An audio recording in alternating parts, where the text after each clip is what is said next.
Kembali di News on the Spot, pemirsa, warga eks Pasar Ikan Luar Batang kini mulai merintis usaha baru mereka di kawasan Rusun Rawabebek, Jakarta Timur.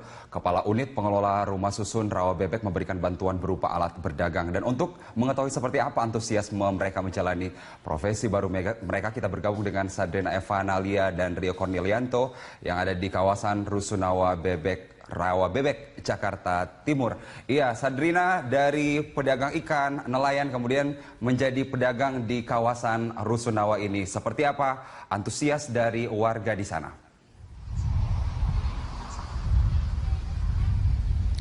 Carlos, memang kami di sini memantau dengan adanya rumah susun Rawabebek sebagai tempat relokasi dari para warga yang berada di pasar ikan Luar Batang. Di sini kami memantau memang di depan dari rumah susun Rawabebek ini sudah tersedia ataupun sudah didirikan 4 tenda setidaknya di sini tempat para warga berjualan di depan rumah susun Rawabebek. Dan di sini bisa dilihat, Carlos, sejumlah toko ataupun kios yang didagangkan ataupun jajanan yang didagangkan merupakan makanan dan juga minuman. Setidaknya di rumah susun Rawabebek ini tersedia ada blok A dan juga blok F tempat kios berada, namun yang Carlos lihat saat ini adalah yang berada di depan rumah susun Rawabebek. Di blok A memang tersedia 6 kios dan juga di blok F ada 6 kios. Tapi sejauh ini sejak sudah para warga menempati rumah susun Rawabebek ini baru ada di blok A tersebut ada 3 kios yang ditempati, sementara untuk di blok F baru ada 1 kios yang ditempati. Dan di sini merupakan dari bantuan Kepala Unit atau pengelola dari Rumah Susun Rawabebek dan juga dari UKM Pemprov DKI Jakarta, di mana di sini sudah disediakan seperti gerobak, etalase, dan juga tenda. Egan, untuk mengetahui sebenarnya bagaimana ataupun Carlos di sini untuk mengetahui bagaimana tanggapan dari para warga di sini yang sudah melakukan berdagang di rumah susun ini, saya akan mengajak Anda, Carlos, untuk bertanya kepada salah satu warga di sini. Setidaknya di sini waktu kemarin sudah ada 210 kepala keluarga yang sudah mengambil undian dari rumah susun, dan saat ini mungkin salah satunya adalah Ibu. Dengan Ibu siapa pemirsa, Ibu? Jurona. Ibu Jurona, benar ya Ibu, berarti sebagai pengungsi ataupun warga yang direlokasi dari pasar ikan? Iya, dari pasar ikan. Tapi nggak dikasih uang ini gantian. Suruh sini tinggal di rumah susun Rawabebek. Cuman kasih 3 bulan gratis, sononya bayar. Berarti Ibu Jurona sudah berapa lama tinggal di rumah susun Rawabebek? Kemarin, belum ada sebulan.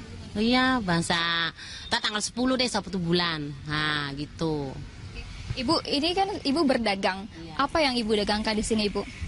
Ya dagang begini, nggak ada orang. Paling 1, 2, 3. Ya kalau basi makanan matang ya dibuang lah. Terus ini yang pada naruh belum pada setor. Setor duit yang nggak ada ya taruh aja dulu. Bu, kalau untuk bantuan dari Pemprov DKI, ini fasilitasnya apa saja, Bu, yang dibantu, Bu? Yang dibantu apa? Seperti fasilitas mungkin gerobak dibantu atau seperti apa? Oh, cuman dikasih gerobak dari sini sama meja doang, tapi nggak ada modal. Cuman gerobak doang kasihnya sama dari pengelola. Ya udah begitu aja. Iya. Sebelumnya Ibu juga berdagang di pasar ikan. Kemudian ini perbedaannya seperti apa sih, Bu? Ya, enakan di sono, cepet habis, cepet belanja. Ini mah belanja aja keder, bingung. Naik ojek bayar, mahal, pasarnya jauh. Iya. Ibu, terakhir ini harapannya apa, Bu, untuk Pemprov DKI Jakarta? Ya pengen kasih duit buat modal tambahan gitu, buat bayar yang belum bayar. Kan ini naruh semua orang dagang. Iya. Terima kasih, Ibu Jurona. Gubernur DKI Jakarta Basuki Cahayapurnama memastikan Presiden Joko Widodo segera mengeluarkan peraturan presiden baru untuk reklamasi. Ya, menurut Ahok, peraturan presiden tersebut nantinya akan menyesuaikan undang-undang yang ada terkait pemberian izin reklamasi.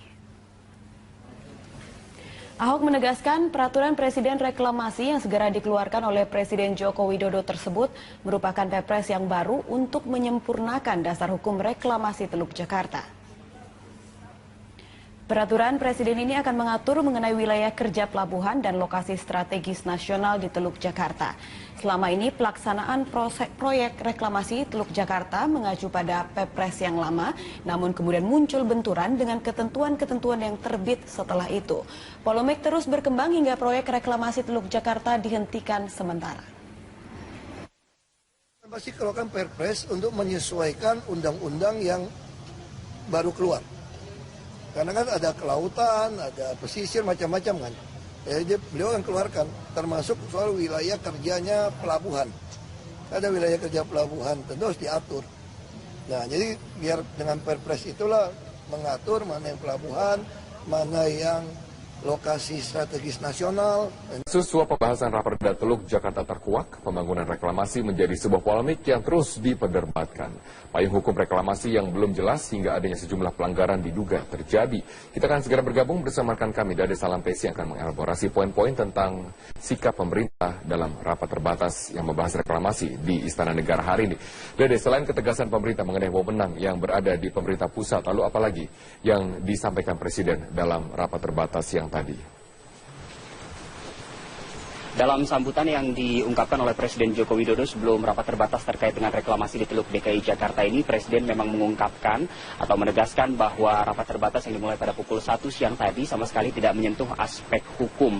Walaupun dalam kenyataannya tadi memang perwakilan dari Komisi Pemberantasan Korupsi juga ikut serta karena mendapatkan undangan untuk mengikuti ratas dari Presiden. Dan Presiden juga mengungkapkan bahwa terkait dengan reklamasi ini memang sekarang sudah saatnya untuk berbicara lebih jauh ke depannya karena dari data yang dimiliki oleh Presiden Joko Widodo pada 2030 nanti dimungkinkan seluruh wilayah Jakarta Utara akan ada di bawah permukaan laut. Karena dari data yang ada setiap tahunnya untuk wilayah DKI Jakarta mengalami penurunan permukaan tanah antara setengah sampai 12 cm per tahun.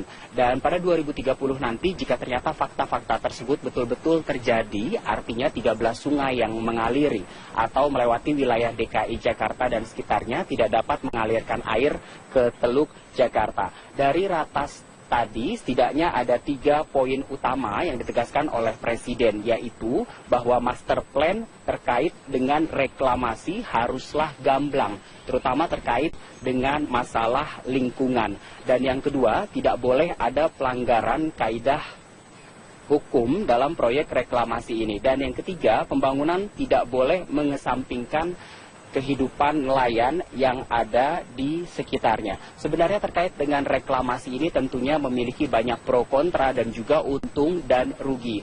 Dari sisi pro pembangunan reklamasi ini, tentunya dengan pembangunan reklamasi dapat menghadang pasangnya naik air laut karena setiap tahunnya ada kecenderungan penurunan muka tanah di wilayah DKI Jakarta dan juga sekitarnya. Sementara dari aspek kontra, pembangunan reklamasi ini nyatanya ada sejumlah hukum yang dilanggar karena Pemprov DKI Jakarta bersikukuh bahwa pembangunan reklamasi di wilayah Teluk Jakarta ini merujuk pada keputusan Presiden nomor 52 tahun 1995.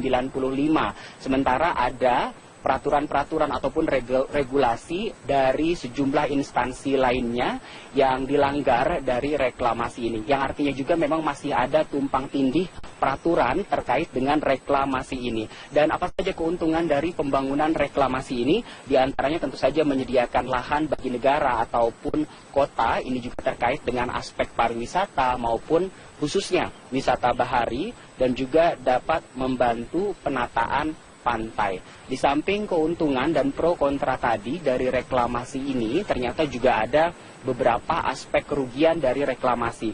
Di antaranya perubahan ekosistem yang mengakibatkan banjir dan juga dampak buruk pada sistem drainase dan juga kerusakan-kerusakan lingkungan yang lainnya. Dalam rapat terbatas yang digelar selama kurang lebih 1,5 jam tadi juga hadir 3 pimpinan kepala daerah, yaitu Gubernur Banten Rano Karno, Wakil Gubernur Jawa Barat Deddy Mizwar dan juga Gubernur DKI Jakarta Basuki Cahayapurnama. Walaupun Presiden Joko Widodo menegaskan dalam proyek reklamasi ke depannya tidak boleh lagi melibatkan swasta, yang artinya pemerintah baik itu pusat maupun daerah memegang kendali penuh terhadap proyek reklamasi. Namun tadi Ahok mengungkapkan Pulau O, P, dan Q yang ada di Teluk Jakarta yang belum diatur minta digabungkan dengan Pulau N. Dan Ahok juga mengungkapkan jika melihat hasil studi di Port of Rotterdam, maka seharusnya pembangunan proyek reklamasi ini 30% dikelola oleh pusat, sementara 60%-nya dikelola oleh pihak swasta. Dan dari hasil ratas tadi juga dijabarkan oleh Ahok, setidaknya ada satu fakta baru yang akan dikeluarkan oleh pemerintah, yaitu Presiden akan mengeluarkan Perpres baru yang disesuaikan dengan Perpres yang ada, seperti Perpres nomor 54 tahun 2008 dan juga Perpres nomor 122 tahun 2012. Robert. Baik, terima kasih Dade. Salam Pesi atas informasi dan langsung dari Istana Negara. Pemirsa, DPD DKI PDI Perjuangan hari ini terakhir menerima pendaftaran bakal calon gubernur dan wakil gubernur DKI Jakarta. Sebanyak 39 orang telah mendaftar dan 31 pendaftar baru telah mengembalikan berkas. Pada pendaftaran hari terakhir ini, DPD PDI Perjuangan menerima pengembalian berkas pengusaha muda Sandiaga Uno yang mendaftar sebagai bakal calon gubernur. Sandiaga Uno termasuk satu dari 39 orang yang mendaftarkan diri ke PDI Perjuangan. PDI Perjuangan dengan perolehan kursi di DPRD DKI di atas 20% memenuhi syarat untuk mengusung sendiri calon gubernur DKI pada pilkada yang akan dilaksanakan Februari 2017 mendatang. PDI Perjuangan melalui penjaringan dan penyaringan ini dalam rangka untuk mencari sosok yang betul-betul punya kualifikasi yang jelas baik untuk memimpin Jakarta yang akan datang. Ya itulah mekanisme sedang berjalan. Jadi PDI Perjuangan belum bisa menentukan siapa yang nanti akan diusung, tetapi proses sedang berjalan. Tahapan-tahapan akan kita lalui. Tahapan pertama hari ini sudah sama-sama kita saksikan. Hari ini kita tutup, baru nanti selanjutnya kita mengejar tahapan berikutnya. Gubernur DKI Jakarta Basuki Cahayapurnama tidak mempermasalahkan usulan Komisi 2 DPR yang akan menaikkan syarat dukungan calon independen dan menurunkan syarat calon dari partai politik. Ya, Ahok optimistis masyarakat tetap akan memilih yang terbaik untuk memimpin ibu kota pada 5 tahun ke depan. Enggak masalah, kan saya sampaikan, ini Jakarta ini daerah khusus ibu kota. Tentu harusnya ini jadi etalase negara, bangsa. Yang jadi gubernur harus yang terbaik dari yang terbaik. Masing-masing warga DKI punya pikiran masing-masing. Dia mau pilih yang perempuan, dia mau pilih yang lebih rohani, dia mau pilih yang santun, dia mau pilih yang lebih pintar, itu masing-masing. Makanya di dalam pilkada undang-undang nggak pernah diatur 100%. Hanya 50% plus 1. Kalau di daerah lain malahan yang tertinggi yang menang. Kenapa? Karena memang masing-masing kepala kan punya pikiran berbeda. Ya. Selamat malam pemirsa, inilah headline news pukul 21 waktu Indonesia Barat. Usai diperiksa oleh KPK, staf khusus Gubernur DKI Jakarta Suni Tanuwijaya mengaku didukung oleh Gubernur DKI Basuki Cahayapurnama untuk menyampaikan keterangan apa adanya kepada penyidik KPK. Sementara itu Ketua Balegda DPRD DKI Muhammad Taufik memilih diam saat keluar dari gedung KPK. Setelah 7 jam diperiksa oleh penyidik KPK, kepada awak media Suni mengaku ditanya soal usulan dan juga substansi serta keterlibatan dirinya dalam pembahasan Raperda Reklamasi Teluk Jakarta. Suni mengaku tidak mengetahui perihal pertemuan sejumlah pimpinan DPRD dengan para pengembang. Namun ia menyebut sering melakukan komunikasi dengan para pengembang terkait dengan usulan Raperda dan juga keinginan dari Gubernur DKI soal kewajiban tambahan 15% kepada pengembang. Suni juga mengaku Gubernur DKI Basuki Cahayapurnama mendukung dirinya untuk menyampaikan keterangan apa adanya kepada penyidik KPK. Sementara itu, Ketua Badan Legislasi Daerah Balegda DPRD DKI Jakarta M. Taufik yang juga diperiksa oleh KPK memilih bungkam saat ditanya oleh awak media. Pemeriksaan ini merupakan yang kelima kalinya bagi M. Taufik terkait dengan kasus suap Raperda Reklamasi Teluk Jakarta. Dan dalam pemeriksaan ini M. Taufik dicecar seputar keterlibatannya dalam pertemuan dengan pengembang Sugianto Kusuma Desember 2015 lalu. KPK terus mendalami dugaan adanya aliran dana dari pengembang ke sejumlah anggota DPRD DKI Jakarta. Begini, kalau dari sisi dia jelas soal 15% itu harus ada, terus tinggal persoalannya itu apakah di Perda atau di Perpu. Tapi kan kemarin karena ada ancaman dari DPRD akan deadlock, beliau sempat mengatakan ya selama yang penting 15% itu jangan dicoret. Gubernur DKI Jakarta Basuki Cahayapurnama atau Ahok membantah kabar akan memberlakukan pembatasan sepeda motor di sejumlah ruas jalan protokol Jakarta awal Mei mendatang. Ahok menduga kabar tersebut adalah bentuk provokasi jelang unjuk rasa Hari Buruh 1 Mei mendatang.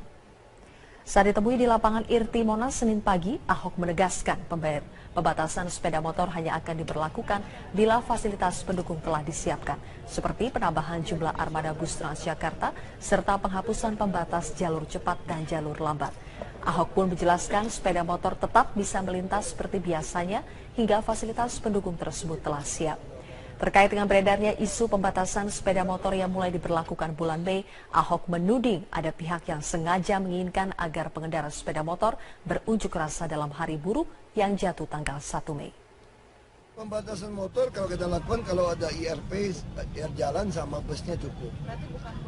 Enggak, itu isunya saya lihat kirimin WhatsApp grup. Wah, udah ada rute pembatasan 1 Mei. Aduh, enggak lah. Itu tuh enggak, kenapa tuh enggak? Saya curiga ini ada hubungan dengan Hari Buruh 1 Mei. Supaya bisa ngumpulin massa lebih banyak buat demo. Ya dong, yang naik motor protes kan semua Jakarta dibilang nggak boleh lewat motor. Pasti orang akan demo. Ini bukti yang mau demo nih orangnya kurang. Jadi masih ada sebarin isu-isu. Ya, apalagi isu-isu nyerang Ahok kan lebih ramai gitu ya. Setelah polemik panjang reklamasi Teluk Jakarta, pemerintah pusat sepakat menghentikan sementara proyek reklamasi. Selama masa moratorium, pemerintah akan merumuskan aturan, perizinan dan analisis dampak lingkungan yang jelas. Setelah polemik panjang tentang reklamasi Teluk Jakarta, pemerintah pusat menyatakan moratorium atau penghentian sementara proyek reklamasi pulau di Teluk Jakarta sejak Jumat 22 April. Menteri Koordinator Kemaritiman Rizal Ramli menyatakan, putusan moratorium sudah final tanpa tekanan dari perusahaan pengembang yang sudah berinvestasi untuk proyek reklamasi. Hari Jumat sudah ada rapat komite gabungan. Seperti diketahui ada masing-masing kementerian ada 2 dirjen, termasuk juga Deputi Gubernur DKI, Kepala Bapeda. Dan mereka sekarang sedang evaluasi mana-mana kebijakan yang harus diselaraskan. Minggu depan mereka akan bertemu lagi setiap minggu. Kita akan ukur proses ini secepatnya. Kondisi tersebut juga dipertegas Gubernur DKI Jakarta Basuki Cahayapurnama. Ahok menyatakan dirinya sudah berkoordinasi dengan korporasi pelaku proyek reklamasi dan menilai pengusaha berkomitmen akan kooperatif terhadap kebijakan moratorium reklamasi ini. Saya mau minta, saya ada disposisi dan pengusahanya sangat kooperatif. Bahkan pengusahanya sudah kirim surat kepada kami, baru dengar berita akan moratorium, mereka sudah sepakat moratorium. Walaupun surat kami belum, dia sudah kirim. Saya baru disposisi kemarin. Bukan kemarin, semalam. Baru ingat semalam. Di sisi lain, proyek reklamasi Pulau N untuk membangun dermaga dan pelabuhan baru yang dikelola Pelindo akan tetap dilanjutkan.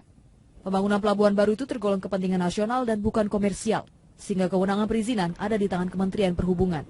Tidak ada izinnya, kita kasih terus. Karena izin reklamasi, kalau di daerah lingkungan kerja pelabuhan manapun di seluruh Indonesia, itu tidak ada kewenangan yang lain, kecuali kewenangan Menteri Perhubungan. Itu nggak kena moratorium ya Pak? Misalnya. Kalau yang sudah izin dari Kementerian Perhubungan enggak. Sebelumnya Kementerian Koordinator Kemaritiman, Kementerian Lingkungan Hidup dan Kehutanan, serta Gubernur DKI Jakarta, pekan lalu memutuskan untuk melakukan moratorium reklamasi Teluk Jakarta. Hal ini dilakukan karena reklamasi belum mempunyai landasan hukum yang kuat, serta masih perlu dilakukan kajian analisis dampak lingkungan lebih lanjut. Tim Liputan Metro TV. Pemirsa, politikus PKS M. Idrus terus mencari dukungan dari partai lain untuk maju sebagai calon gubernur DKI Jakarta. Ya, meskipun kurang diperhitungkan PKS, M. Idrus yakin langkah politiknya akan direspon positif oleh sejumlah partai untuk berkoalisi, khususnya dengan Partai Keadilan Sejahtera. Partai Keadilan Sejahtera belum memiliki calon kuat untuk diusung sebagai calon gubernur DKI Jakarta pada Pilkada 2017 mendatang. Hingga kini PKS masih melakukan penjaringan terhadap sejumlah kandidat baik internal maupun eksternal partai. Padahal saat ini salah satu kader PKS Muhammad Idrus telah mendeklarasikan diri sebagai bakal calon gubernur DKI Jakarta. Presiden PKS Sohibul Iman tidak mempermasalahkan langkah Muhammad Idrus yang mencalonkan diri melalui partai lain. Oh, Pak Idrus termasuk, kan gini, ada calon-calon yang muncul dari aspirasi kader, ya, dan mereka ada yang kader, ada yang non kader.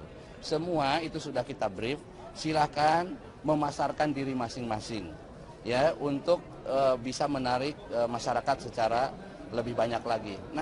Sementara Muhammad Idrus sendiri mengaku sengaja mencalonkan diri melalui Partai Demokrat dan PDI Perjuangan karena mekanisme internal partai yang belum jelas. Terlebih kursi PKS di DPRD DKI tidak mencukupi untuk mengusung calon sendiri dan harus melalui koalisi dengan partai lain. Meski demikian, Idrus menunggu proses penjaringan dari internal partai PKS. Saya sadar sebagai kader Partai Keadilan Sejahtera, juga ini kan juga proses di internal partai. Nah, PKS sendiri hanya 11 kursi, Demokrat 10 kursi. Kalau Demokrat sama PKS aja udah baru 21 kan. Ini proses, yang jelas proses, dan juga bukan secara pribadi saja. Nanti kan terjalin komunikasi politik di antara seluruh elit partai politik. Selain kandidat internal, PKS juga masih mempertimbangkan sejumlah calon dari eksternal seperti Yusril Iza Mahendra dan Sandiaga Uno untuk dilakukan survei terhadap elektabilitas dan kapasitasnya sebagai calon gubernur DKI Jakarta. Dari Jakarta, Tim Liputan Metro TV. Sementara itu hari ini merupakan batas akhir DPD DKI PDI Perjuangan menerima pendaftaran bakal calon gubernur dan wakil gubernur DKI Jakarta. Untuk mengetahui berapa calon yang sudah mendaftar dan bagaimana proses selanjutnya, kita langsung bergabung bersama rekan kami Yasmin Alvina yang saat ini berada di DPD PDI Perjuangan DKI Jakarta. Yasmin, melihat berbagai hasil survei bahwa Ahok masih mengungguli lawan-lawannya, apakah PDIP percaya diri dengan calon yang akan mereka usung?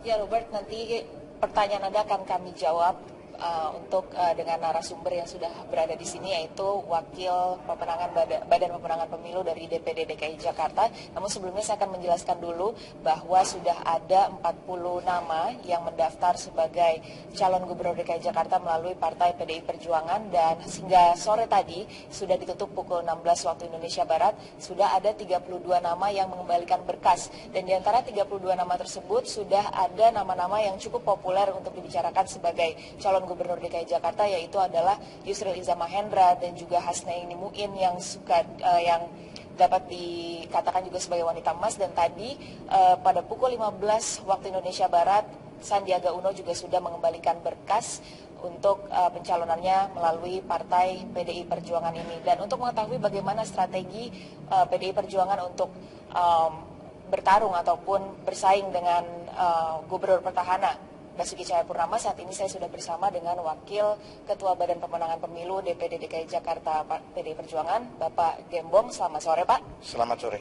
Bapak, seperti kita sudah ketahui bahwa menurut hasil survei, elektabilitas dari Gubernur DKI Jakarta, calon petahana ini masih sangat tinggi dan sulit untuk dikalahkan. Bagaimana strategi dari PDIP sendiri untuk nantinya bersaing dengan Gubernur petahana? Terima kasih. Bagi PDI Perjuangan, kalau hari-hari ini masyarakat disajikan dengan elektabilitas calon gubernur DKI Jakarta yang akan bertarung di tahun 2017 yang akan datang, yaitu incumbent cukup tinggi, bagi PDI Perjuangan bukan hal yang luar biasa. Karena tentunya sebagai incumbent memiliki elektabilitas seperti hal yang wajar. Justru kalau sebaliknya bagi saya yang luar biasa. Jadi bagaimana untuk PDI Perjuangan menyiapkan strategi untuk bisa menghadapi siapa yang nanti akan bertarung bersama dalam pemilu kada 2017 yang akan datang.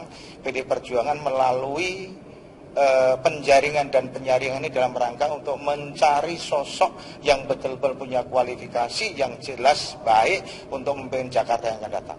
Siapa sosoknya, Pak? Ya itulah mekanisme sedang berjalan. Jadi PDI Perjuangan belum bisa menentukan siapa yang nanti akan diusung, tetapi proses sedang berjalan. Tahapan-tahapan akan kita lalui. Tahapan pertama hari ini sudah sama-sama kita saksikan. Hari ini kita tutup, baru nanti selanjutnya kita mengejar tahapan berikutnya. Terima kasih Bapak atas waktunya. Dan Robert, demikian yang dapat kami laporkan, kembali ke Anda di studio. Baik, terima kasih Yasmin Alvina atas informasi Anda. Sejumlah anggota DPRD DKI Jakarta memenuhi panggilan KPK untuk memberikan kesaksian. Mereka diperiksa sebagai saksi untuk Ketua Komisi D yang sudah dijadikan tersangka. Pemirsa, Ferry Priardi akan menyampaikan laporan selengkapnya dari gedung KPK Jakarta. Ferry, hingga siang ini siapa saja anggota DPRD yang sudah datang? Adakah pernyataan yang mereka sampaikan sebelum menjalani pemeriksaan?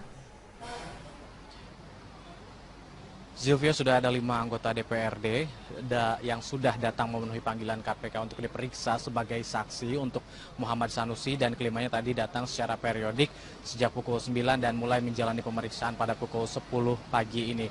Dengan komposisi 1 wakil ketua DPRD dan juga 4 anggota, tadi yang datang memenuhi pemeriksaan kali ini adalah M. Taufik yang juga merupakan Ketua Badan Legislasi DPRD DKI Jakarta.